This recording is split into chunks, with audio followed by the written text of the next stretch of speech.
2 से 3 क्वेश्चन लगभग हर पेपर में, और इन क्वेश्चन में डेल्टा यू निकालने का कोई डायरेक्ट टेक्निक नहीं है।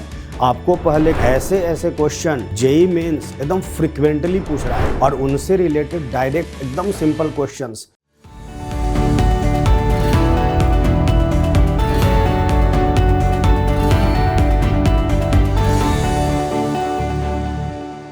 हेलो स्टूडेंट्स, एलएन के यूट्यूब चैनल एलएन जेईई पर आप सभी का स्वागत है।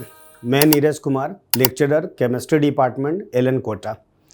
आज हम लोग फिजिकल केमिस्ट्री के एक इम्पॉर्टेंट टॉपिक थर्मोडायनेमिक्स को डिस्कस करेंगे JEE mains point of view. Thermodynamics को नॉर्मली हम 3 भाग में क्लासीफाई कर सकते हैं। फर्स्ट लॉ वाला part, thermochemistry and second law वाला पार्ट। थर्मोकेमिस्ट्री जो फर्स्ट लॉ वाला पार्ट है वह फिजिक्स में भी इक्वली इम्पॉर्टेंट है।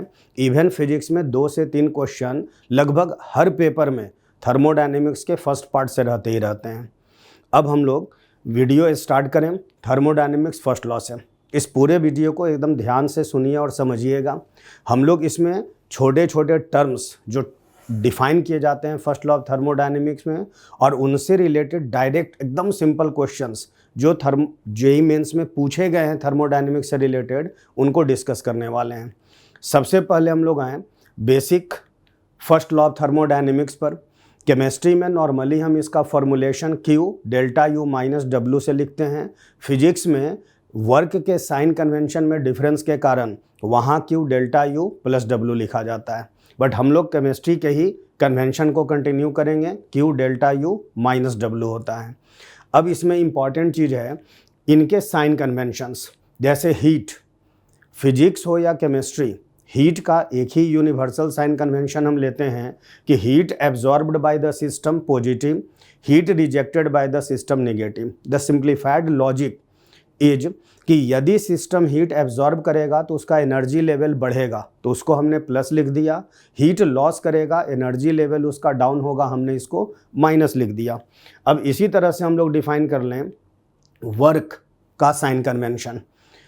जैसा अभी मैंने हीट के समय बतलाया कि हीट यदि सिस्टम एब्जॉर्ब करेगा, एनर्जी बढ़ेगा, तो हम साइन कन्वेंशन में पॉजिटिव लिखते हैं। सिमिलरली यदि सिस्टम वर्क करेगा तो उसका एनर्जी लॉस होगा, और एनर्जी लॉस होगा तो work done by the system हम केमिस्ट्री में निगेटिव लेते हैं, क्योंकि एनर्जी लॉस हो रहा है सिस्टम का अल्टीमेटली। और यदि हम सिस्टम पर वर्क करेंगे तो उसका एनर्जी लेवल बढ़ेगा, तो इसे हम केमिस्ट्री में पॉजिटिव लेते हैं। क्लियर है एकदम। हीट के साइन कन्वेंशन में कोई डिस्प्यूट नहीं है। वर्क का साइन कन्वेंशन थोड़ा फिजिक्स और केमिस्ट्री में अलग लिया जाता है, इस पर ध्यान रखना है।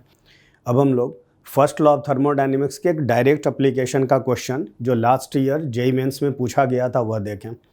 देखिए क्वेश्चन में क्लियरली लिखा हुआ है कि सिस्टम 200 जूल वर्क कर रहा है और 150 जूल हीट एब्जॉर्ब कर रहा है। हमें सिस्टम के इंटरनल एनर्जी का चेंज बतलाना है।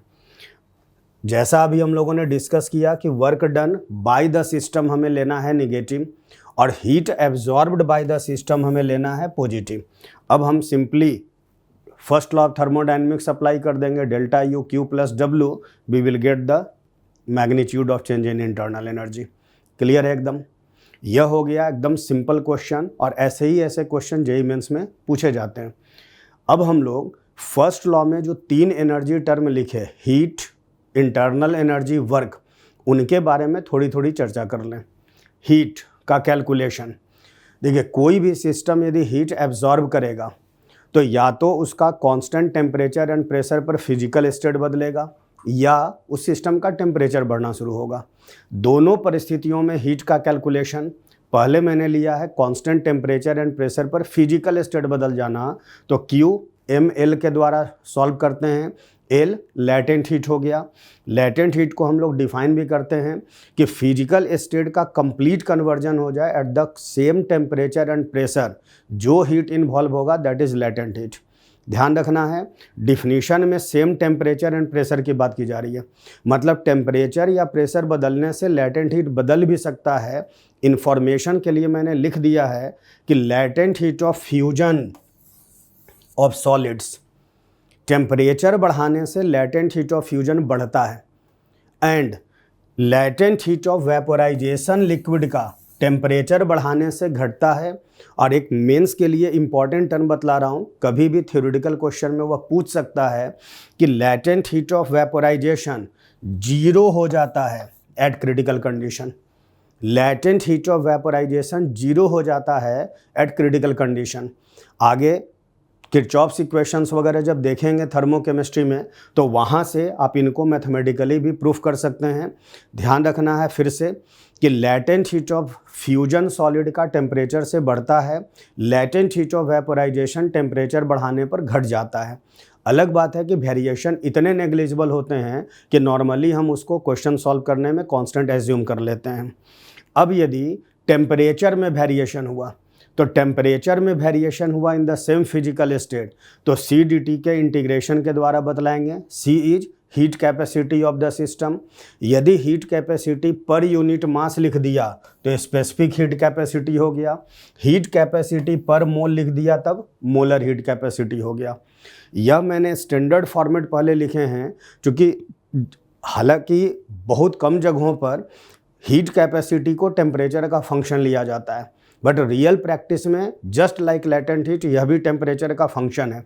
तो किसी भी क्वेश्चन में टेम्परेचर का फंक्शन है तब आपको इंटीग्रल फॉर्म में ही लिखना है। अदरवाइज यदि कांस्टेंट है इंडिपेंडेंट ऑफ टेम्परेचर तो डायरेक्ट हम C delta T, M S delta T या N C M delta T से सॉल्व कर सकते हैं क्वेश्चन। क्लियर है एकदम। अब हम लोग डिस्कस करें वर्क का कैलकुलेशन। देखिए work chemistry brand convention minus P external DV का इंटीग्रेशन लेना है। फिजिक्स में हम सिस्टम का प्रेशर यूज़ करते हैं तो प्लस पी डीवी का इंटीग्रेशन लिखते हैं। केमिस्ट्री में हम एक्सटर्नल सराउंडिंग के कारण प्रेशर के कारण वर्क निकालते हैं तो माइनस पी एक्सटर्नल डीवी का इंटीग्रेशन लेना है। अब जैसे इररिवर्सिबल प्रोसेस हुआ तो इररिवर्सिबल में बाहरी प्रेशर कांस्टेंट है तो इंटीग्रेट करेंगे तो माइनस पी एक्सटर्नल डेल्टा भी आ जाएगा। फ्री एक्सपेंशन में बाहरी प्रेशर 0 कर दिया तो वर्क 0 आ गया। अब यदि कोई रिवर्सिबल प्रोसेस है, रिवर्सिबल, तो मैंने इसको एक polytropic style P to the power x constant के टर्म में लिख दिया है। अब यदि x का वैल्यू 1 है तो प्रोसेस आइसोथर्मल है।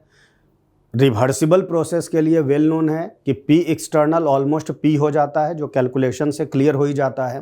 तो अब उसको इंटीग्रेट करेंगे तो minus N R T L N V two by V one आता है।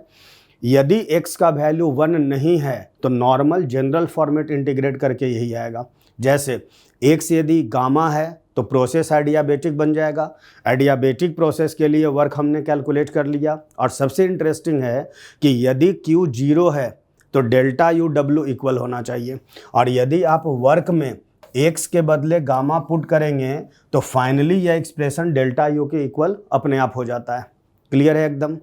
यदि आइसोबारिक प्रोसेस है तो x का वैल्यू 0 है तो माइनस ऑफ पी डेल्टा भी या minus of N R delta T लिख सकते हैं। x का वैल्यू इनफाइनाइट है, आइसोकोरिक, वॉल्यूम चेंज ही नहीं होगा तो इट इज क्वाइट ऑब्वियस कि वर्क 0 होगा। अब जैसे लास्ट ईयर का एक क्वेश्चन, 5 मोल आइडियल गैस है, हमने इसे इतना से इतना प्रेशर तक गैस को एक्सपेंड कर दिया against constant external pressure of 4.3 megapascal. अब इसमें कहा गया है कि प्रोसेस में हीट कितना एक्सचेंज होगा। देखिए इसमें वर्क भी कैलकुलेट करवाया गया और हीट भी पूछा गया। सबसे पहले तो सिंस एक्सटर्नल प्रेशर कांस्टेंट है तो work minus P external delta भी आ गया। Since V2 V1 was not given तो P1 P2 की मदद से हमने आइडियल गैस इक्वेशन से उसको टर्न कर लिया और हमने वर्क कैलकुलेट कर लिया। अब वर्क कैलकुलेट हो गया। वर्क कैलकुलेट होने के बाद आइसोथर्मल प्रोसेस है, आइडियल गैस है तो डेल्टा यू 0 है। सिंपली हमने फर्स्ट लॉ लगा दिया, हीट कैलकुलेट कर लिया हमने। क्लियर। वर्क भी पूछा गया, मैंने कैलकुलेशन, और अल्टीमेटली हीट पूछा गया था तो हीट का कैलकुलेशन हमने यहाँ से फाइंड आउट कर लिया। अब आ जाए इंटरनल एनर्जी चेंज। सबसे पहला सेंटेंस जो मैंने लिखा है यह एकदम ध्यान रखना है, रिपीट कर रहा हूँ, ध्यान रखना है। Internal energy change calculation, ideal gas चाहे कोई भी प्रोसेस हो या कोई भी सिस्टम आइसोकोरिक प्रोसेस हो, डेल्टा यू का वैल्यू हमेशा एन CVM dt का इंटीग्रेशन आएगा। CVM टेम्परेचर इंडिपेंडेंट है तो direct N CVM delta T लिख सकते हैं। यदि फिजिकल स्टेट में चेंज हो रहा हो कांस्टेंट टेम्परेचर एंड प्रेशर पर, तो डेल्टा यू का कोई डायरेक्ट फार्मूला नहीं है, हमें first law of thermodynamics use करना है। फिजिकल स्टेट चेंज के लिए Q ml होता है और प्रेशर कांस्टेंट है तो वर्क माइनस P डेल्टा भी। एक और इम्पॉर्टेंट चीज़ ध्यान में रखना है कि कांस्टेंट वॉल्यूम का हीट हमेशा चेंज इन इंटरनल एनर्जी के बराबर होता है। देखिए, अब फर्स्ट लॉ ऑफ थर्मोडायनेमिक्स में हम Q डेल्टा यू और W की ही बात करते हैं, बट अब हम लोग एक और इम्पॉर्टेंट कैरेक्टरिस्टिक पर आए, इंथाल्पी चेंज, जो केमिस्ट्री में फ्रिक्वेंटली यूज़ किया जाता है। इंथाल्पी चेंज का calculation just like internal energy, ideal gas कोई भी प्रोसेस हो या कोई भी सब्सटेंस, चाहे कोई भी फिजिकल स्टेट हो, गैस आइडियल रियल कुछ भी हो, कोई भी सब्सटेंस आइसोबारिक प्रोसेस हो, डेल्टा एच हमेशा एन CPM dt का इंटीग्रेशन होगा। CPM यदि टेम्परेचर इंडिपेंडेंट है तो फिर से एन CPM डेल्टा टी हो जाएगा। Delta H delta U plus delta P भी इज़ ऑलवेज वैलिड, चाहे किसी भी तरह का प्रोसेस हो, यह रिलेशन हमेशा वैलिड है। और यदि प्रोसेस कांस्टेंट प्रेशर पर हो रहा हो तो जैसे कांस्टेंट वॉल्यूम का हीट होता है internal energy change, constant pressure का हीट होता है इंथाल्पी चेंज, और वह हम P डेल्टा V के इक्वल लिख सकते हैं। अब जैसे लास्ट ईयर का एक क्वेश्चन हम लोग लें, जो डेल्टा H और डेल्टा U जो अभी हम लोगों ने डिफाइन किया, एकदम डायरेक्ट उसका एप्लीकेशन है। और ऐसे ऐसे क्वेश्चन JEE मेंस एकदम फ्रिक्वेंटली पूछ रहा है, लास्ट ईयर, उसके पहले सालों में, उसके पहले सालों में एकदम बार बार ऐसे क्वेश्चन आए हैं, इसलिए इस टाइप के क्वेश्चन पर ध्यान देना है। डेल्टा H वेपोराइजेशन वाटर का दिया हुआ है और आपसे पूछा गया है कि इस प्रोसेस में इंटरनल एनर्जी चेंज बतलाइए। अब जैसा अभी मैंने बोला कि चेंज इन फिजिकल स्टेट में इंटरनल एनर्जी चेंज का कोई डायरेक्ट फार्मूला नहीं है। कांस्टेंट प्रेशर का डेल्टा H हीट है तो कांस्टेंट प्रेशर का डेल्टा H हीट, यह तो क्वेश्चन में डायरेक्ट दे दिया। अब हम कैलकुलेट कर लेंगे इस प्रोसेस का वर्क। कांस्टेंट प्रेशर का work is minus P delta V, और हम लोगों ने एक चैप्टर पढ़ा हुआ है इडियोमेट्री, जिसमें गैस के वॉल्यूम की तुलना में लिक्विड के वॉल्यूम को हम इग्नोर कर देते हैं। तो volume of vapour minus volume of liquid को हम ऑलमोस्ट वॉल्यूम ऑफ वेपर लिख सकते हैं, और आइडियल गैस इक्वेशन लगा के nRT लिख दिया, वैल्यू प्लेस कर दिया। और अब यदि W जान गए, Q जान गए, तो डेल्टा U भी हम प्रोसेस का जान गए। रिपीट कर रहा हूँ, ऐसे क्वेश्चन फ्रिक्वेंटली पूछते हैं, JEE मेंस में भी, JEE एडवांस में भी। और इन क्वेश्चन में डेल्टा यू निकालने का कोई डायरेक्ट टेक्निक नहीं है, आपको पहले Q और वर्क ही निकालना पड़ेगा। जैसे एक और क्वेश्चन हम लोग देखें, लास्ट ईयर के ही JEE मेंस का है, फिर से water 100 degree Celsius and 1 bar pressure. इस बार डेल्टा H और डेल्टा U का डिफरेंस पूछा गया, तो डेल्टा H डेल्टा U का डिफरेंस P डेल्टा भी होना है, डेल्टा H डेल्टा U का डिफरेंस P डेल्टा भी होना है। कंसेप्ट फिर से वही है कि वॉल्यूम ऑफ वेपर की तुलना में लिक्विड का वॉल्यूम इग्नोर करेंगे, नेग्लेक्ट करेंगे। nRT आ गया, nRT का वैल्यू हमने अप्लाई कर दिया। अब जैसे बार बार मैं डिस्कस कर रहा था कि नॉर्मली CP या CV टेम्परेचर इंडिपेंडेंट लेते हैं। Last to last year JEE mains के क्वेश्चन में CP टेम्परेचर का फंक्शन दे दिया गया, और अब कहा गया कि इस प्रोसेस में डेल्टा H निकालिए। तो यदि वह टेम्परेचर का फंक्शन है तो इंटीग्रल फॉर्म यूज़ कर लेंगे डायरेक्ट। अब इसमें एन CPM डेल्टा टी नहीं लिख सकते हैं, प्रॉपर इंटीग्रेट कर लेंगे, टेम्परेचर चेंजेज मालूम है। अब यह हो गए छोटे छोटे कंसेप्ट्स जो कि थर्मोडायनेमिक्स फर्स्ट लॉ में IIT ने पूछे हुए हैं JEE मेंस में। एक बार फिर से आप बढ़िया से इन चीज़ों को समझ लें और इनकी छोटी छोटी प्रैक्टिस कर लें। डायरेक्ट फार्मूला पर क्वेश्चन आते हैं, इसलिए टेंशन लेने की ज़रूरत नहीं है, फिजिक्स के भी क्वेश्चन ऐसे ही सॉल्व हो जाएंगे। Thank you, all the best for your coming examination. Thanks a lot.